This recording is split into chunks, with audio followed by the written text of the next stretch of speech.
Atenção porque vai começar a aula de artes.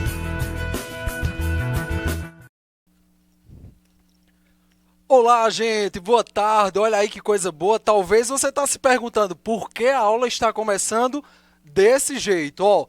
Chama aí toda a turminha, porque a nossa aula de hoje é muito especial. Nossa aula de número 16, nossa aula de arte. E hoje nós estamos começando aqui porque o nosso tema é muito especial.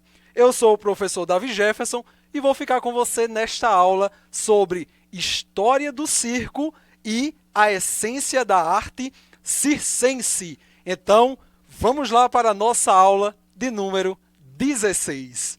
Quando falamos de circo, nós falamos de alegria, de felicidade.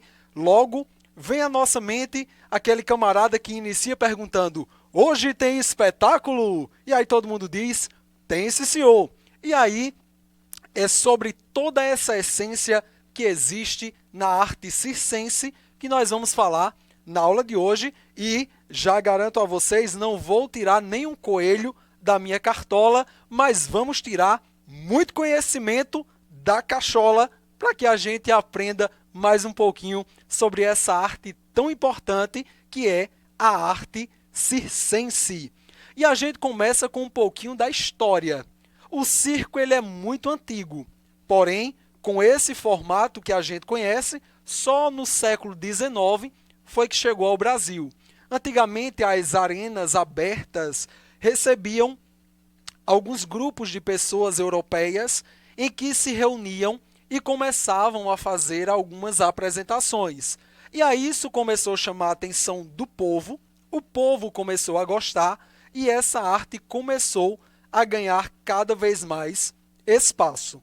Só que existem algumas relações também do que acontece no circo com o que acontecia em algumas sociedades. Por exemplo, na China, foram encontradas pinturas com quase 5.000 anos mostrando contorcionistas, acrobatas e equilibristas. Isso, há muito tempo já mostrava essas formas da arte circense através de pinturas. Em 108 a.C., em uma festa em homenagem a alguns visitantes estrangeiros, houve uma apresentação acrobata que encantou também ao imperador. Este, então, determinou que apresentações como esta se repetiriam todos os anos. E aí começou a ganhar cada vez mais força essas apresentações através dos elementos do circo. E aí as pirâmides do Egito, elas também trazem gravuras com malabaristas, isso que vocês viram eu fazendo aqui muito bem, né? E aí, já em Roma, a história do circo foi um tanto quanto trágica, porque por volta de 70 a.C. surgiu o Circo Máximo, que foi destruído em um incêndio. E aí virou um grande marco esse fato, através desse incêndio que houve com o Circo Máximo. E aí ficaram essas pinturas também nas pirâmides do Egito, com essas questões de malabarismos. Então, eram elementos do circo que já estavam ficando estampados através das pirâmides do Egito. E aí a gente chega no Brasil. Como é que esse circo que nós conhecemos, como vocês podem ver aí, belíssimo, na tela de vocês, o circo Colonna, já que antigamente as arenas abertas e aí as apresentações eram feitas ao ar livre. Se chovesse, não havia espetáculo. Hoje é totalmente diferente.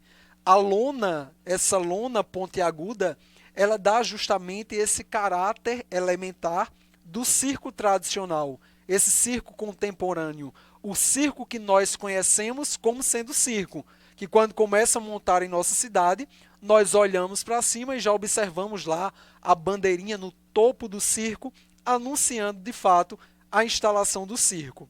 E aí no Brasil, chegou por volta de 1830, e aqui se adaptou às condições locais, tornando-se uma das mais importantes manifestações das artes cênicas. Por que das artes cênicas?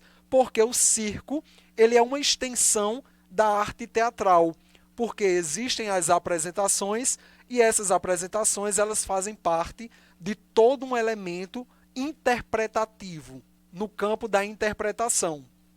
E aí, essas características peculiares do país, ou seja, próprias do Brasil, elas foram conquistadas e inspiradas em famílias que vieram da Europa.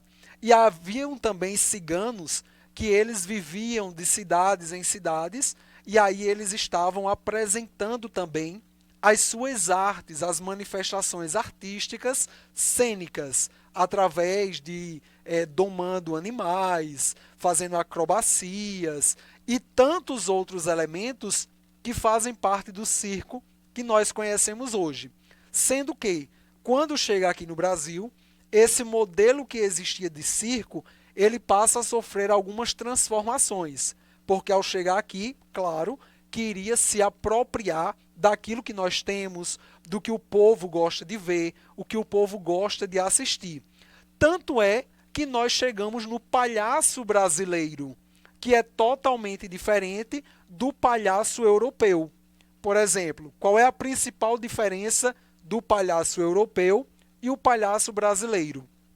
O palhaço europeu, ele é mais calado e ele faz a apresentação através de mímica.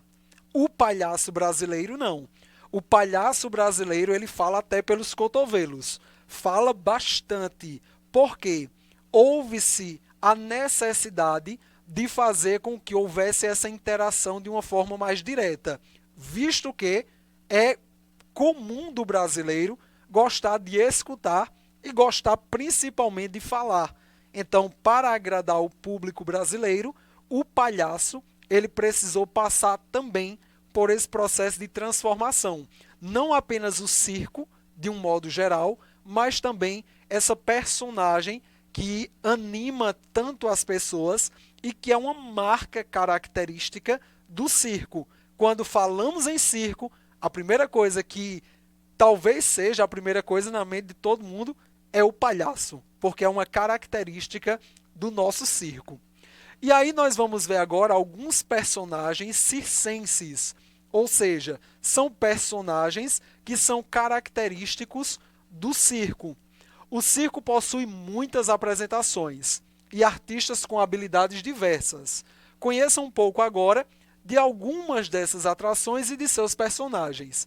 E aí fiquem bem atentos porque é importante percebermos que cada personagem ele tem uma relação de história com alguma localidade ou com alguma situação. Por exemplo, o palhaço é uma figura inocente e divertida que está no imaginário das pessoas. Isso há muito tempo. Vale lembrar também que a existência de figuras cômicas eram próximas aos reis. Ou seja, esse surgimento do palhaço do circo, ele é proveniente lá da Idade Média, quando existiam os bobos da corte. Então, eram os bobos da corte que tinha o papel, que tinha essa função de fazer o rei sorrir, de levar animação para o palácio. Por isso, bobo da corte para o palácio, surge aí o palhaço, aquele que chega justamente para fazer as pessoas sorrirem. Afinal, quando nós falamos em palhaçada, a gente já imagina a relação de sentido que existe do que é engraçado com a figura do palhaço. Temos também o malabarista. O malabarista é aquele que faz essas artes de malabares. E aí também era praticada na antiguidade em cerimônias religiosas. Na China antiga, já se usava pratos girando, equilibrados em varinhas. Eu acho que vocês já devem ter visto, por exemplo, o camarada segurando a varinha e os pratos girando, ele em cima de uma bola, tentando se equilibrar, e é justamente esse processo de malabarismo. Já na Grécia e no Egito, a preferência eram por bolas e mais tarde por tochas acesas. Por exemplo, como iniciei a aula, vocês viram eu utilizando as bolas, e aí também existia a prática de fazer o malabarismo usando tochas de fogo. O tempo passa e aí fizeram também utilizando facões, facas e por aí vai. Só que com esse estilo de malabarismo, claro, precisa ser profissional. Eu jamais iria me arriscar em fazer isso. Com as bolas a gente até desenrola e aí é apenas os profissionais, tá, gente, que podem fazer isso utilizando esses elementos que são perigosos. Então, não tentem fazer isso em casa. Se quiser tentar fazer o malabarismo, utilizem bolas, porque aí sim é seguro e ninguém se machuca. Mágicos e ilusionistas. Olha aí, a gente também gosta de uma boa mágica, né? Havia ilusionistas durante o período medieval na Europa que foram apontados como bruxos e bruxas, justamente por fazerem as coisas desaparecerem ou aparecerem. Apenas mais tarde, no século XIX, que essa arte foi reconhecida e pôde se desenvolver. Antes não. Antes as pessoas viam o ilusionista, o mágico, como se fosse um bruxo ou uma bruxa, justamente por utilizar da magia, claro, com seus truques para realizar cada mágica. Com o passar do tempo, perceberam que isso era arte e aí pôde se desenvolver e ter as suas mais diferentes facetas, formas de se fazer a mágica. Trapezistas. E aí essa parte é muito importante porque se nós observarmos ao longo da história, quando estamos estudando, a gente percebe que essa é uma técnica que exige muita confiança entre as pessoas que estão fazendo o processo do trapézio. E aí, geralmente, essas duplas ou trios ou grupos que fazem esses espetáculos através do trapézio são pessoas da mesma família, porque aí eles depositam a confiança uns nos outros. Os saltos são feitos a pelo menos 10 metros de altura. Então, gente, são altos saltos. E aí, na parte de baixo, fica uma cama elástica como uma forma de segurança. Afinal, ninguém sabe, né? Tudo pode acontecer em uma apresentação. Então, se acontecer de um deles escorregar, ou errar o encontro das mãos, ou errar uma barra e vier a cair, na parte de baixo tem uma cama elástica que vai amparar caso aconteça algum imprevisto. Temos também os contorcionistas, que são aqueles que utilizam o corpo como se tivesse uma mola. Então, eles conseguem fazer movimentos com elasticidade que a gente fica boquiabertos, porque entende que pelas articulações que nós temos, aquilo talvez nem seria possível. Mas aí, com muito treino, eles conseguem. E aí há uma informação muito importante, gente. Há registros que indicam que essa era uma prática utilizada na China como parte do treinamento de guerreiros. Então vejam que interessante. Uma arte que é desenvolvida para entretenimento no circo, na China, eles utilizavam como uma forma dos guerreiros estarem mais preparados fisicamente para as batalhas, visto que eles precisavam fazer movimentos rápidos, eles precisavam passar por lugares apertados. Então, quanto mais flexíveis eles fossem, mais eles teriam agilidade e poderiam conquistar a vitória para o seu país. Então, vejam aí que a arte não é apenas entretenimento, mas a arte também é preparo e também é uma forma de impulsionar uma nação a conquistar grandes vitórias. E aí, nós já vamos encaminhando aqui para o fim dessa parte histórica e dos personagens, os domadores de animais, que são aqueles que treinam os animais para conseguir dominar o momento da cena, ou seja, eles amansam esses animais. E aí no Brasil existe uma regulamentação que há uma restrição no uso de animais nos circos, visto que estavam havendo alguns maus tratos, e aí animais que passavam dias sem se alimentarem, para chegar no dia da apresentação e eles serem domados a partir da comida que eles estavam necessitando. E aí uma informação importante sobre o termo domador é que tem origem do latim domare, que significa amansar, dominar. Essa, por sua vez, também deriva de domus, então, que quer dizer casa.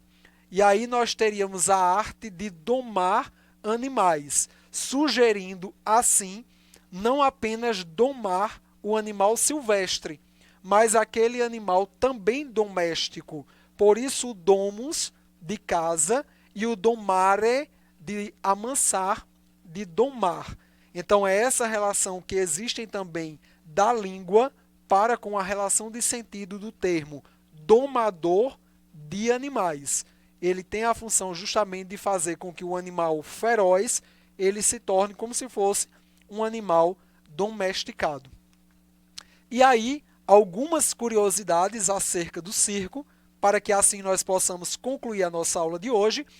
Você sabia que no dia 27 de março é comemorado o Dia do Circo no Brasil? Se não sabia, agora você já anota aí na tua agenda, ó, dia 27 de março é o Dia do Circo. E essa data ela foi escolhida pois é o dia do aniversário do palhaço Piolim, nascido no ano de 1897. A data é alusiva ao aniversário do palhaço Piolim, porque é uma referência para o circo brasileiro, atuou nos mais famosos circos do país e tinha um jeito muito peculiar do palhaço brasileiro, trazendo aí também toda a inspiração para que outros palhaços pudessem surgir e serem desenvolvidos através de Piolim. O dia 10 de dezembro também é uma data festiva para o circo, pois é o dia do palhaço. Dia 10 de dezembro, o dia do palhaço. Dia 27, o dia do circo. E aí no dia 31 de janeiro é a vez de homenagear o ilusionismo. E aí é o dia do mágico. 31 de janeiro, dia do mágico. 10 de dezembro, dia do palhaço. 27 de março, o dia do circo. E viva a nossa arte circense. Então, gente, essa nossa aula de hoje é para que nós possamos ficar mais próximo dessa arte que às vezes nós só temos a oportunidade de presenciar quando algum circo chega em nossa cidade. E aí, a partir de hoje, vai ser totalmente diferente. Quando você for a um circo, lembra da nossa aula. Tudo ali existe um propósito para existir e houve, claro, uma luta de resistência, de persistência para que o circo estivesse vivo e atuando até os dias atuais. Aí na tela, as referências para a realização do material dessa aula e também quero agradecer a todos vocês pela paciência, por ter nos acompanhado. Agora é a hora de fazer a atividade, tá? Não deixa para depois, aproveita agora, pega aí que está tudo fresquinho na mente e começa a fazer a tua atividade, sem esquecer, claro, que quem pratica aquilo que aprende torna-se cada vez melhor naquilo que faz. Sou o professor Davi Jefferson, um abraço, até a próxima aula.